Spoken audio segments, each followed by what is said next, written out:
India is hosting the biggest G20 foreign ministers meeting held by any member states. But the fact is the meeting is taking place against growing divides within the G20 bloc on how to tackle the Russia-Ukraine war.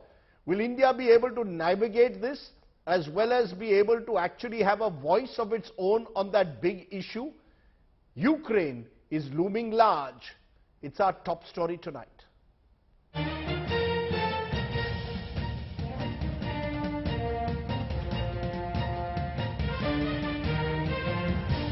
Foreign ministers of the world's most powerful nations are assembling in New Delhi for a G20 meet under the cloud of the raging war in Ukraine. And the divide appears far too big to be bridged.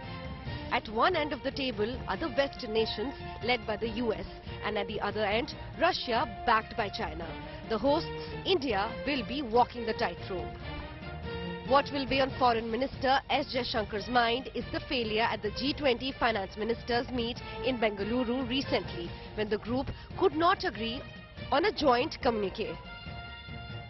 I don't think it would be really correct for me to prejudge the outcome of the G20 foreign ministers meeting. I think we should let the plenipotentiaries of the G20 foreign ministers meeting decide that on their own. For us, the questions relating to the food, energy and the fertilizer security, the impact that the conflict has on these economic challenges that we face. How tough the task could be is evident from two statements issued by the UK and Russia. While London has said Foreign Secretary James Cleverly will call out Russian aggression in Ukraine at the meeting, Moscow says the actions of the West have put the world on the brink of a disaster. Now consider this. Two of the key players, US Secretary of State Antony Blinken and Russian Foreign Minister Sergey Lavrov, have not met in person since the Ukraine war started. And the two sides have hardened their stance over the last few weeks. US President Joe Biden visited Ukraine on February 20th, declaring unwavering support to Volodymyr Zelensky.